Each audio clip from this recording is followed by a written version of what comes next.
Hello friends, welcome to ಧಾರ್ಮಿಕ cooking channel. ಇವತ್ತಿನ ರೆಸಿಪಿನಲ್ಲಿ ಹಸಿರು ಅವಲಕ್ಕಿ ಹೇಗೆ ಮಾಡೋದು ಅಂತ ನೋಡೋಣ. ಸಿಂಪಲ್ಲಾಗಿ ಬ್ರೇಕ್ಫಾಸ್ಟ್ ರೆಸಿಪಿ, ತುಂಬ ಈಸಿಯಾಗಿ ಮಾಡ್ಕೋಬೋದು, ಹಾಗೆ ಟೇಸ್ಟಿಯಾಗಿತ್ತು. ಸೊ ಮೊದಲಿಗೆ ನಾನಿಲ್ಲಿ ಮಿಕ್ಸರ್ ಜಾರ್ಗೆ ಒಂದು 3 ಮೆಣಸಿನ್ಕಾಯಿ, ಹಾಗೆ ಒಂದು 1/4 ಕಪ್ ಆಗುವಷ್ಟು ಪುದೀನ ಮತ್ತು ಒಂದು 1/4 ಕಪ್ ಆಗುವಷ್ಟು ಕೊತ್ತಂಬರಿ ಸೊಪ್ಪನ್ನು ಹಾಕಿ ಸ್ವಲ್ಪ ನೀರನ್ನು ಹಾಕಿ ಇದನ್ನು ನುಣ್ಣಗೆ ರುಬ್ಕೋಬೇಕು. ಜಾಸ್ತಿ ನೀರು ಹಾಕೊಳ್ಳೋಕೆ ಹೋಗಬೇಡಿ. ಸ್ವಲ್ಪ ನೀರು ಹಾಕಿ ಸಣ್ಣದಾಗಿ ರುಬ್ಬಿ ಇಟ್ಕೋಬೇಕು. ಈ ಕನ್ಸಿಸ್ಟೆನ್ಸಿ ಇರಲಿ. ಮಸಾಲೆ ಈಗ ರೆಡಿಯಾಗಿದೆ. ನಂತರ ನಾನಿಲ್ಲಿ 2 ಕಪ್ ಆಗುವಷ್ಟು ಅವಲಕ್ಕಿನ ಒಂದು 2ರಿಂದ 3 ನಿಮಿಷ 3 ಸಲ ಚೆನ್ನಾಗಿ ವಾಶ್ ಮಾಡಿಕೊಂಡು ಆ ನಂತರ ನೀರಿನಲ್ಲಿ ಒಂದು 5 ನಿಮಿಷದವರೆಗೂ, ಅಂದರೆ ಅದು ಅವಲಕ್ಕಿ ಸಾಫ್ಟ್ ಆಗೋವರೆಗೂ ನಾವು ಅದನ್ನು ನೆನೆಯಲಿಕ್ಕೆ ಬಿಡಬೇಕಾಗತ್ತೆ. ಸೊ ಇವಾಗ ಚೆನ್ನಾಗಿ ವಾಶ್ ಮಾಡಿ ಒಂದು 5 ನಿಮಿಷ ನೆನೆಯಲಿಕ್ಕೆ ನೀರು ಹಾಕಿ ಬಿಡ್ತಾಯಿದ್ದೀನಿ. ನಂತರ ಒಂದು 5 ನಿಮಿಷ ಆದಮೇಲೆ ನೀರೆಲ್ಲನೂ ಸಪ್ರೇಟ್ ಮಾಡಿದ್ದೀನಿ.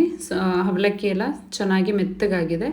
ಈಗ ಇದಕ್ಕೆ ಒಂದು 1/4 ಕಪ್ ಆಗುವಷ್ಟು ಕಾಯಿ ತುರಿ, ಸ್ವಲ್ಪ ಕೊತ್ತಂಬರಿ ಸೊಪ್ಪು, ಹಾಗೆ ರುಚಿಗೆ ಎಷ್ಟು ಬೇಕೋ ಅಷ್ಟು ಉಪ್ಪನ್ನು ನಾನು ಇಲ್ಲಿ ಇದಕ್ಕೇ ಸೇರಿಸ್ಕೊತಾ ಇದ್ದೀನಿ.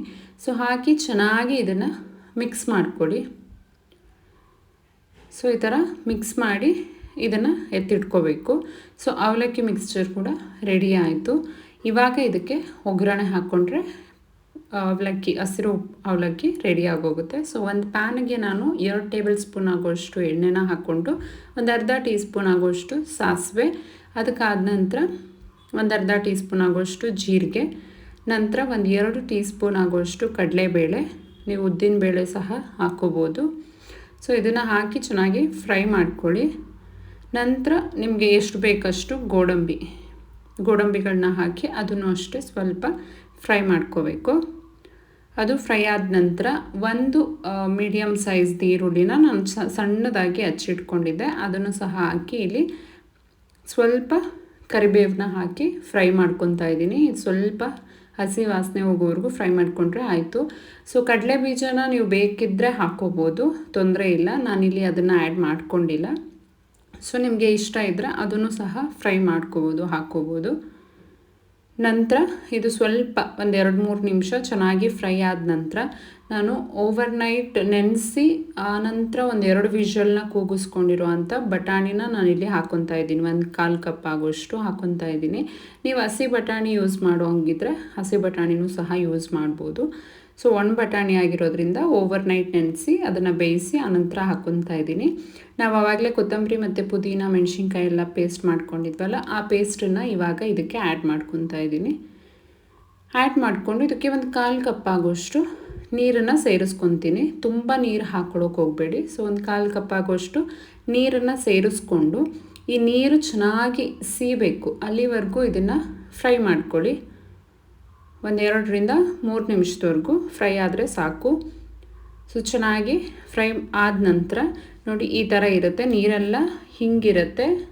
ಸೊ ಈ ಕನ್ಸಿಸ್ಟೆನ್ಸಿಗೆ ಬಂದ ಮೇಲೆ ನಾವು ಮಿಕ್ಸ್ ಮಾಡ್ಕೊಂಡಿರೋವಂಥ ಮಿಕ್ಸ್ಚರ್ ಏನಿದೆ ಅವಲಕ್ಕಿ, ಕಾಯಿ, ಕೊತ್ತಂಬರಿ, ಉಪ್ಪು ಏನು ಹಾಕಿದ್ವೋ ಅದನ್ನು ಇದಕ್ಕೆ ನಾನು ಆ್ಯಡ್ ಮಾಡ್ಕೊತಾ ಇದ್ದೀನಿ. ಸೊ ಆ್ಯಡ್ ಮಾಡಿಕೊಂಡು ಇದನ್ನು ಈ ಮಸಾಲೆ ಒಟ್ಟಿಗೆ ಚೆನ್ನಾಗಿ ಮಿಕ್ಸ್ ಮಾಡ್ಕೋಬೇಕು.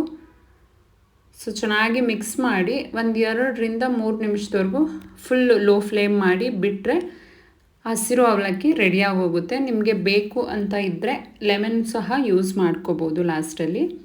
ಸೊ ಇವಾಗ ಒಂದು 2 ನಿಮಿಷ ಆಯಿತು, ಇದು ಚೆನ್ನಾಗಿ ಕುಕ್ ಆಯಿತು. ಸೊ ಇವಾಗ ಇದು ರೆಡಿಯಾಗಿದೆ. ಸೊ ಬಿಸಿಯಾಗಿ ತಿನ್ನೋದಕ್ಕೆ ತುಂಬಾ ಚೆನ್ನಾಗಿರುತ್ತೆ, ಆದಮೇಲೆ ತಿನ್ನೋದಕ್ಕಿಂತ. ಸೊ ನೀವು ಕೂಡ ಒಂದು ಸಲ ಮನೆಯಲ್ಲಿ ಟ್ರೈ ಮಾಡಿ. ಇಷ್ಟ ಆಗಿದರೆ ಲೈಕ್ ಮಾಡಿ, ಸಬ್ಸ್ಕ್ರೈಬ್ ಮಾಡಿ, ಹಾಗೆ ಪೂರ್ತಿಯಾಗಿ ವಿಡಿಯೋ ಸ್ಕಿಪ್ ಮಾಡ್ತೇನೆ ನೋಡಿ. Thank you.